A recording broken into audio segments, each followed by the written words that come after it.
हाय दोस्तों, सब कैसे हो। मैं हूँ सुजय।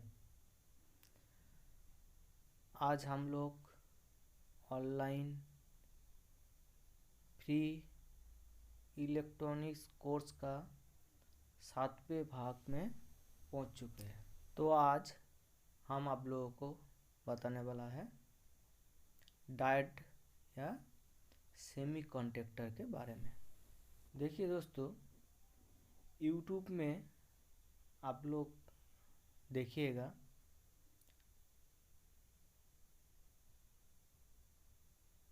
कोई सारे वीडियो आप लोगों को मिलेगा।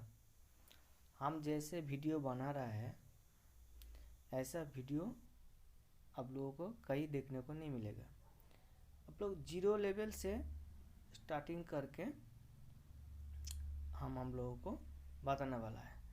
कोई कोई वीडियो ऐसा दिखाएगा आपको, ये पार्ट्स ऐसा होता है, इसका काम ऐसा होता है, ये पार्ट्स यहाँ लगता है।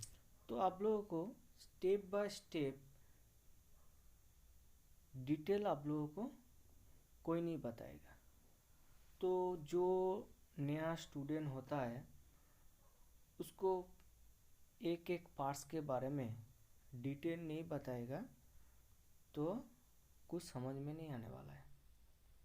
तो हम वही कोशिश कर रहे हैं, एक एक पार्ट्स उसका क्या काम है, उसका रेंज कैसे मापा जाता है, मतलब एक एक पार्ट्स का डिटेल आप लोगों को हम बता रहा है।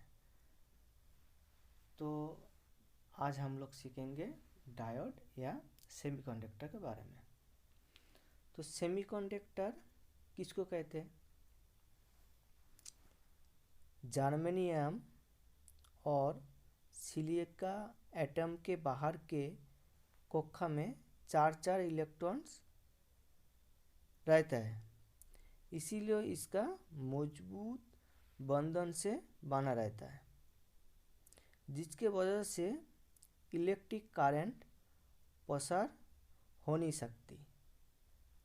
जब उसमें कोई अशुद्ध पदार्थ मिश्रण करने में आती है तो उसमें थोड़ी बहुत इलेक्ट्रिक करंट का पसार करने में क्षमता होती है।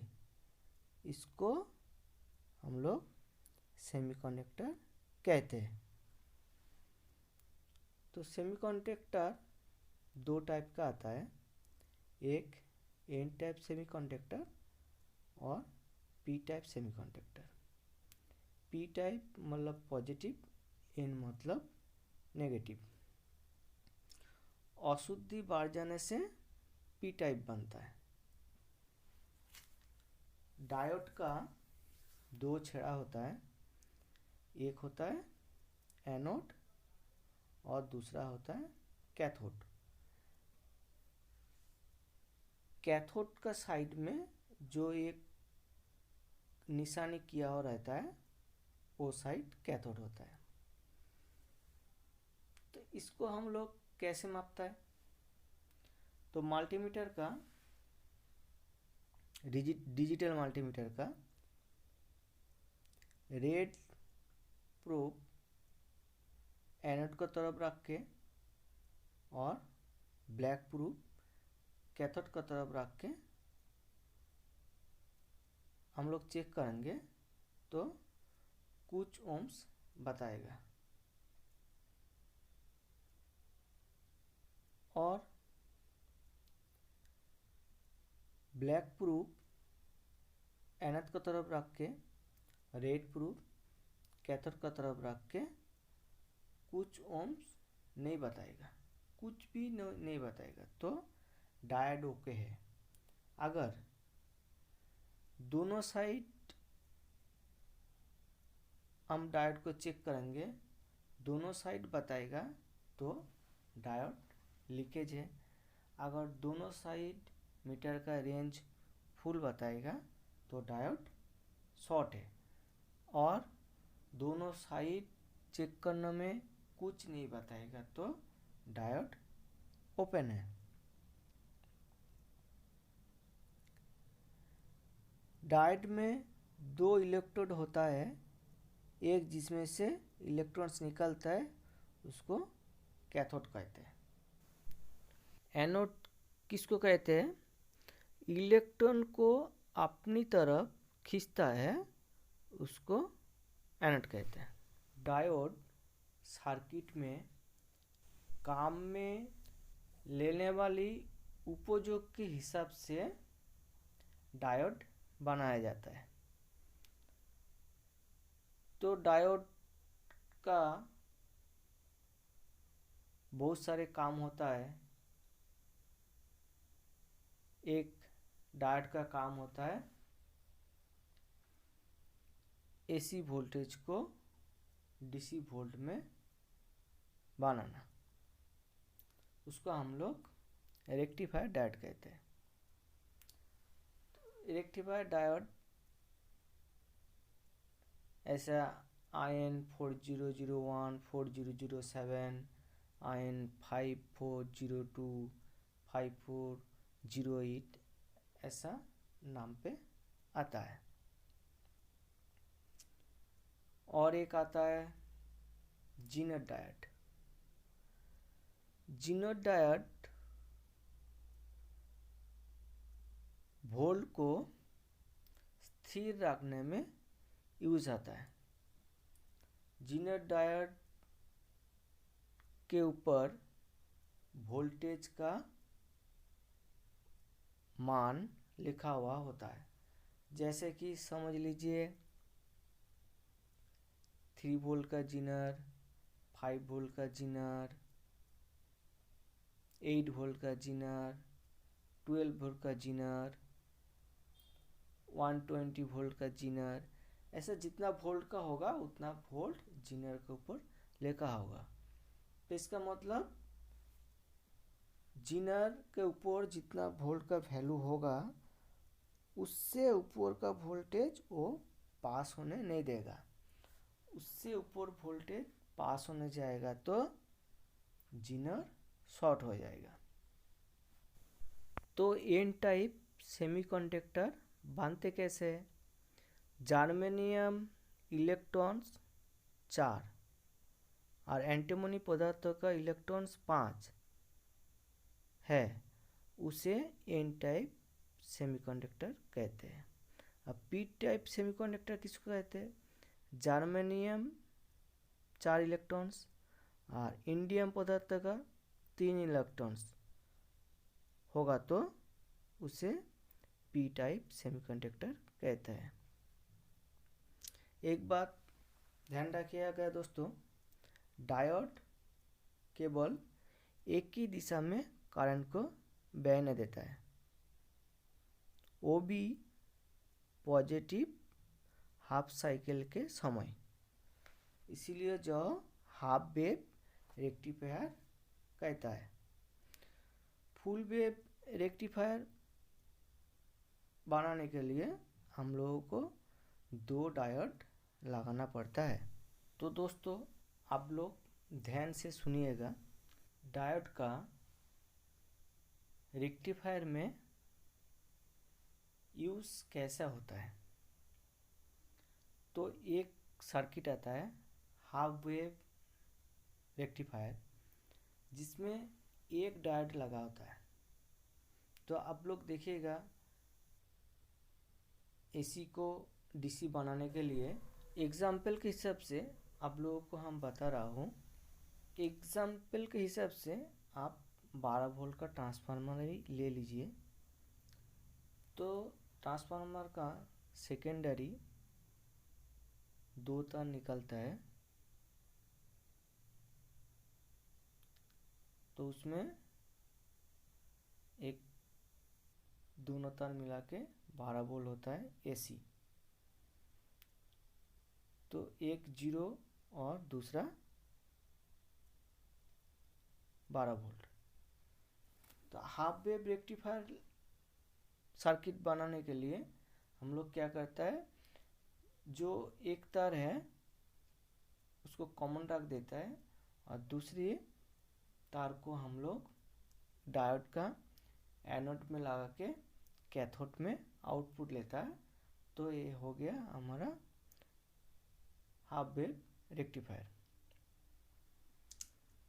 और एक सर्किट बनाया जाता है जैसे 12-0-12, ऐसा ट्रांसफार्मर का 3 तार निकला होगा, तो उसमें बीच वाला जो तार है उसको हम लोग कॉमन रखते हैं और 12 वोल्ट एक साइड, उसमें एक डायोड लगा देता है और दूसरा 12 वोल्ट के एक साइड एक डायोड लगा देता है।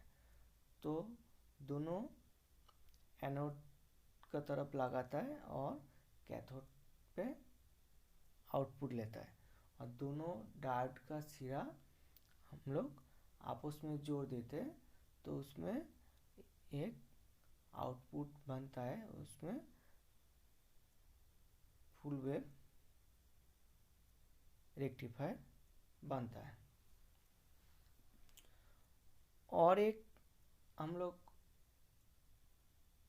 रेक्टिफायर सर्किट बनाता है, उसको हम लोग ब्रिज रेक्टिफायर कहते हैं। ये सर्किट 4 डायोड देके बनता है। तो ध्यान से सुनिएगा, ये सर्किट कैसे बनता है।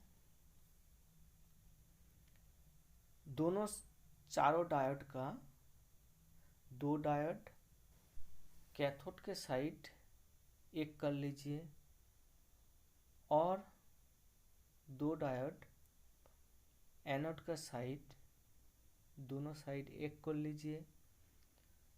बाकी जो डायोड का एनोड और कैथोड आपस में मिला लीजिए और दूसरे डायोड का एनोड और कैथोड एक साथ मिला लीजिए। उसमें ट्रांसफार्मर का जो एसी वोल्ट होगा, एनोड और कैथोड जो पॉइंट मिला होगा उसमें लगा दीजिए और दूसरा पॉइंट एनोड और कैथोड में लगा होगा उसमें लगा दीजिए। और जो डायोड का दोनों सिरा एनोड और दोनों सिरा कैथोड होगा, कैथोड का तरफ हम लोगों को प्लस वोल्ट मिलेगा और एनोड का तरफ हम लोगों को माइनस वोल्ट मिलेगा। तो उसमें हम लोग एक इलेक्ट्रोलाइट कैपेसिटर लगाता है। कैपेसिटर का प्लस वाला हिस्सा हम लोग डायोड का कैथोड सिरा में लगाता है और कैपेसिटर का माइनस वाला सिरा हम लोग डायोड का एनोड वाले सिरा में लगाता है। ऐसे एक डीसी वोल्टेज आउटपुट निकलता है। एम्पियर के हिसाब से डायोड का नंबर आता है, जितना ज़्यादा एम्पियर होगा उतना ज़्यादा एम्पियर का डायोड लगाना पड़ता है। और जो सर्किट में ज़्यादा एम्पियर का यूज़ होगा उसमें कैपेसिटर का रेंज भी ज़्यादा करना पड़ता है। और जीनर डायोड सर्किट में कैसे लगा होता है, उसमें जो कैथोड वाला होगा वो वोल्टेज का प्लस वाले सेक्शन पे लगता है और एनोड वाला सेक्शन सर्किट का माइनस वाला सेक्शन में लगता है। तो दोस्तों, अगला क्लास में हम लोग जानेंगे ट्रांजिस्टर के बारे में। तो दोस्तों, आप लोग से इतना ही रिक्वेस्ट है, आप लोग हमारे चैनल को लाइक और सब्सक्राइब करके रखिए, जिससे कि आप लोग सारे क्लास देख सके। तो बाय दोस्तों। Thank you.